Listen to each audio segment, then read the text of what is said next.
Alright everyone, welcome back to Sour Horsepower, and today what we're going to be doing is putting our Weathertech floor mats, or not floor mats, geez, I already messed it up and we're not even 10 seconds in.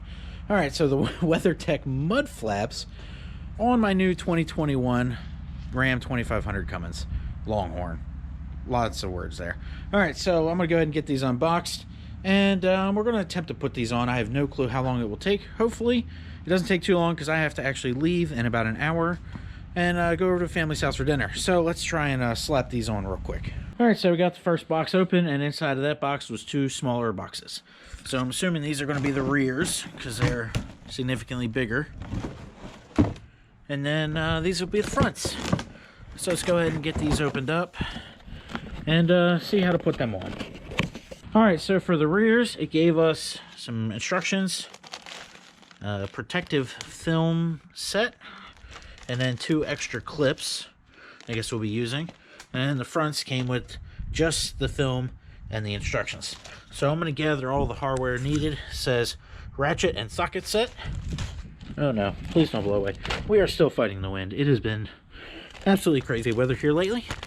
And then I guess I'll find some stuff to clean up the truck with so we can apply this film to help protect the paint from the mud flaps. But I'm assuming these are the rears, or I'm not sure yet.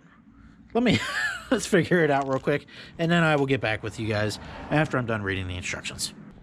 All right, so we got the front passenger side done. So I just wanted to make sure I could do it myself before I took you guys along for the ride for the others. But it's fairly simple. I got the driver's side here for reference. You can see there's 3 holes, 1, 2, and 3. They line up with the factory mounting points, 1, 2, and 3. And then on the inside, there's a little clip right here, which mounts to, let's get over here, the inside of the fender well. So all they really do is say clean up the outside edge with alcohol here. They give you a, let me see if I can find it here for the other side. What did I do with it? Aha. So they give you a little strip, a plastic strip. You might be able to see it. So you take this off and you line it right down the inside here to help protect the paint from where this is resting up on, and then you're good. So you just take the 3 bolts out, put that up, slide the clip in, put the sticker on, boom, you're done with the fronts. So we're going to go ahead and do the other side, the other front, and then we'll work on the backs after. All right, so we finished our first back one. I got the driver's side front one on. Let's go take a look at that real quick. Same process as the other side.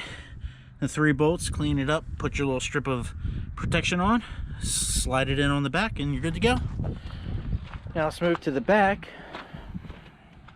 So this one's one extra step compared to the front. Still the same basic principle.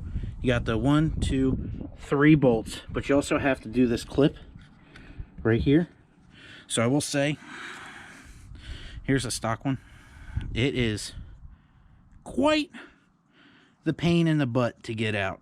I had to kind of molest it, even with using a trim tool. I could only get the trim tool to pull it out like about that far, and then I had to use the pliers to get the rest of it. It was stuck in there quite a lot, but now we got this one mounted on. Looks good. So we got one more side to do over here. We'll do the passenger side rear, and then we will be done with the mud flaps. But one other thing we have to try today. So we're going to the track on Sunday, the day you're actually watching. Actually, no, you might have already seen the racing video. I'm not too sure yet what order I'm going to post these, but we have to test the trailer to see if I need to go buy a bigger drop hitch. So right now I only have the 2-inch drop hitch that I had from the Durango, but I have a feeling we're probably going to have to go to get a 3 or 4-inch drop hitch to see how level the trailer is going to sit. So I'm going to finish up that one, the passenger side, and then we will go hook up the trailer, see what I need to do. But then I need to hurry up and get to the store because I think they're going to be closing soon. So yeah, stay tuned. All right everyone, so I just measured.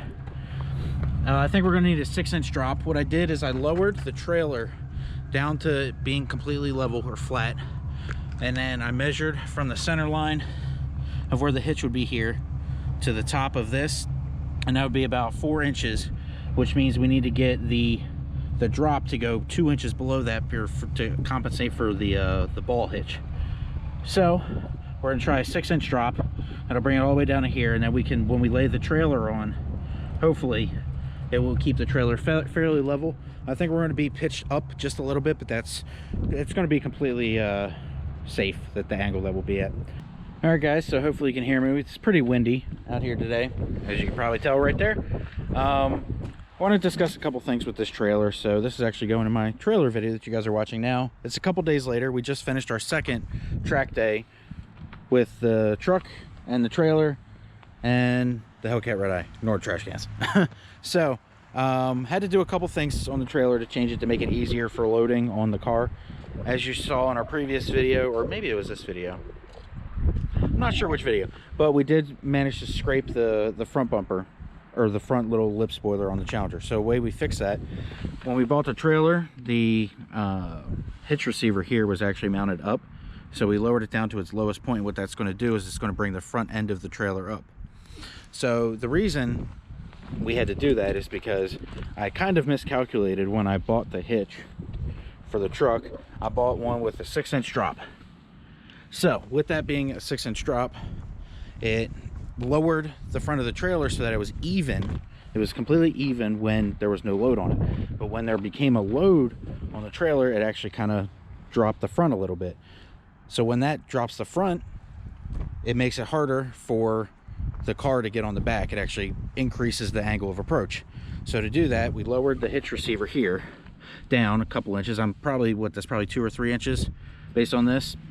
So by dropping that, it brings the front end of the trailer up, makes it easier to load the car on, and all that good stuff. Another thing we have to do, let me go grab the Raceramps.